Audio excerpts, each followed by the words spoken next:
लेकिन इस बीच market big voices उसकी बारी, और उस कड़ी में आज हम लोग के साथ प्रभुदास लीलाधर की joint managing director Amisha Vora ma'am जुड़ती हुई। Amisha ma'am, good morning. Good morning. आपकी तबीयत नासाज ऐसे बताया जा रहा है, तबीयत ठीक है मैम? ये मौसम का इम्पैक्ट है थोड़ा बहुत? जी, थोड़ा सा वायरल। ध्यान रखने का मैम। सॉरी फिर उस दिन तबीयत खराब होने के बीच में आपको डिस्टर्ब कर रहे हैं हम लोग। वो क्या है कि लेकिन आपके व्यूज इंपॉर्टेंट हो जाते हैं ना हम बाजार वालों के लिए। ये पहली चीज सबसे इंपॉर्टेंट हमेशा मैम, ये पिछले कुछ दिनों से ना एफआईआईज पहले कंफर्ट दे रहे थे कि उतनी बिकवाली नहीं कर रहे थे, फिर रह रहे कि खरीदारी हो रही थी, अब तो 4 दिन खरीद रहे हैं। ये कन्विक्शन आ रहा है कि गोरे लौट आए हैं, वो सेलिंग का प्रेशर अब खत्म हो चुका है? मुझे ऐसा लगता है कि जो सीरीज ऑफ थिंग्स हुए, जैसे कि शायद इन्फ्लेशन भी पीक पे है, कमोडिटी प्राइसेस का जो पीक हुआ वो हो चुका, और डॉलर इंडेक्स का जो पीक हुआ शायद वो भी, और रुपी डेप्रिसिएशन भी करीब करीब बॉटम पे। तो मुझे लगता है दिस एज अ कॉम्बिनेशन, और आप देखोगे कि क्रिप्टो भी नीचे से बाउंस बैक हो रहा है, तो क्रिप्टो से तो emerging markets are a much much much better asset class. तो वंस अगेन थोड़ा फ्लोज चेंज हो रहे हैं, और उसमें मुझे लगता है इसीलिए एफआईआईज का भी पॉजिटिव फ्लो चालू हुआ है। और उतना तो डेफिनेटली व्यू ले सकते हैं कि जो स्पीड से उन्होंने बेचा और जो एक्सटेंट से उन्होंने बेचा लास्ट 6 महीने में, नेक्स्ट 6 महीने में तो उससे बहुत ही बेटर होगा। Whether few days of purchase, few days of sales as a combination, पर वो एक्सटेंट का सेलिंग तो बंद ही हो जाएगा। चलिए, तो वो खराब उस लिहाज से प्रेशर खत्म होता हुआ नजर आएगा। एटलीस्ट अगर बाइंग पिकअप ना भी हो तो ऐसा वो सेलिंग का प्रेशर एग्रीवेट अब शायद ना हो, और पिकअप ग्रेजुअल होगा। ठीक। अच्छा, दूसरी चीज अमीषा मैम, बिलियन का हाँ था और बाइंग 1000-1200 करोड़ का आ रहा है, तो it's not matching, it's gradual, but still it is a positive indication कि pressure of selling will reduce. अच्छा, एक चीज और, ये गोरों के पैसे में ऐसा क्या होता है? ये 4 दिन खरीदा, 4-5 हजार करोड़ रुपए का खरीदा, बाजार 5% 4% भाग गया। वो हमारे बेचारे डीआई इतने दिन से खरीद रहे थे, बाजार हिल के नहीं दे रहा था।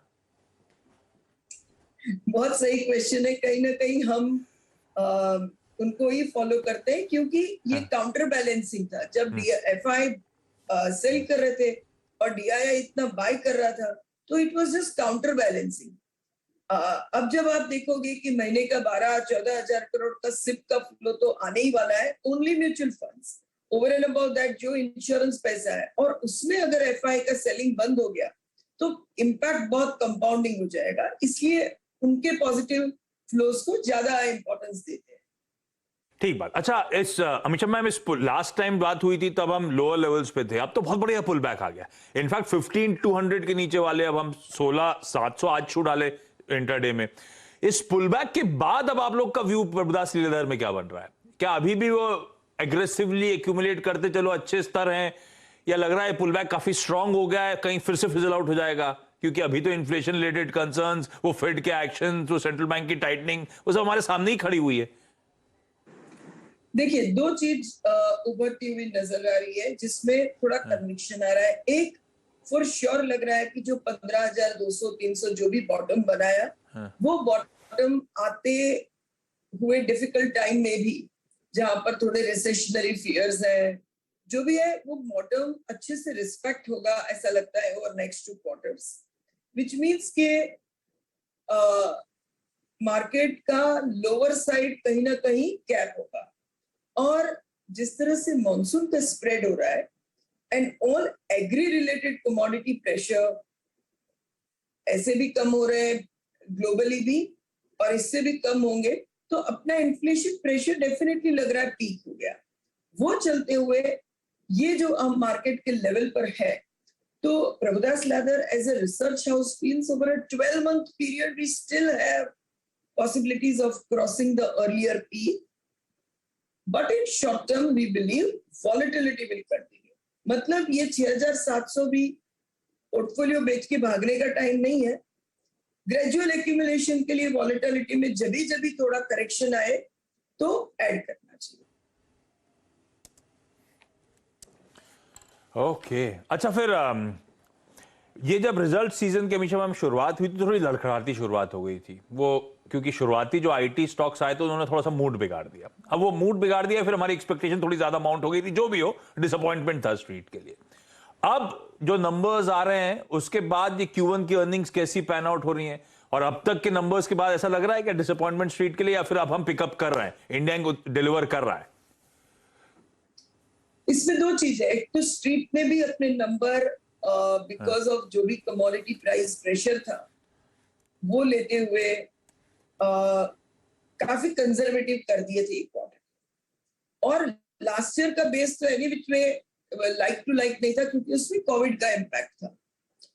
वो दोनों को ले तो जैसे कि लीवर्स का जो वॉल्यूम ग्रोथ आया है वो काफी इंस्पायरिंग है, डीमार्ट का जो वॉल्यूम ग्रोथ आया है काफी इंस्पायरिंग है। तो अभी तक रिजल्ट ये बता रहा है कि जो डोमेस्टिक डिमांड ड्रिवन सिनेरियो है वो एक्सपेक्टेशन से बेटर है, एंड जो प्रेशर पॉइंट एबिडा में होना चाहिए वो भी एक्सपेक्टेशन से बेटर है, क्योंकि एक्सपेक्टेशन ही बहुत कम कर दिया था।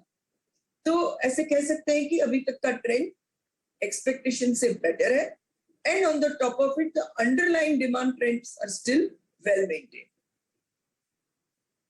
तो ठीक है। अच्छा मैम, प्रभुदास लीलाधर में आप लोग क्या बेट कर रहे हो? अब यहां से कौन से सेक्टर्स लीडर्स के तौर पे इमर्ज होंगे? पिछले कुछ दिनों से बहुत चर्चा आईटी की, बहुत चर्चा बैंक्स की हो रही थी। क्या यही सबसे प्रेफर्ड स्पॉट्स आपको भी नजर आते हैं, प्रेफर्ड स्पेसेस आपको भी नजर आती हैं क्या? देखिए हम लोग थोड़ा रैली आ चुका है, पर फिर भी ऑटो बहुत ही इंपॉर्टेंट सेक्टर रहेगा, और अभी भी ऐसा लग रहा है क्योंकि लास्ट 2 से 2.5 साल में काफी सेक्टर रिकवरी हो गया, काफी अलग अलग सेक्टर में रिकवरी आई। ऑटो में फुल फ्लेजेड नहीं आई क्योंकि chip and supply side issue था, और उसके बाद पूरा कमोडिटी प्राइस प्रेशर हो गया, तो ना पूरा प्रोडक्शन हो सका, ना पूरा एबिडा मार्जिन कैप्चर कर पाए। तो आगे चलते हम लोगों को लगता है कि एनी विच में रूरल बाउंस बैक से डिमांड सिनेरियो ठीक रहेगा, प्रोडक्शन भी इंप्रूव हो सकेगा, एंड मार्जिन्स भी इंप्रूव होंगे। तो auto as a sector and within that commercial vehicles हो गया, EV led players and passenger and UV vehicle हमें अच्छी स्पॉट्स लग रहे हैं। उसी तरह से manufacturing within auto and outside we some of the key auto ancillaries companies like Praj and other manufacturing companies, जहां पर हमको लगता है PLI and China Plus हुए बहुत अच्छा इंप्रूवमेंट रहेगा।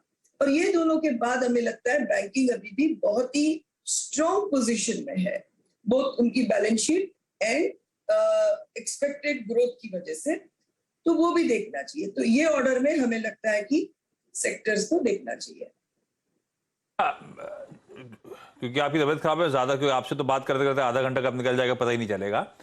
जाते जाते एक सवाल और, अगर मैं पीएल में आज अकाउंट खुलाऊं और 5 स्टॉक्स खरीदने हो आप लोग को, तो कौन से 5 स्टॉक खरीदोगे उस अकाउंट में मैम?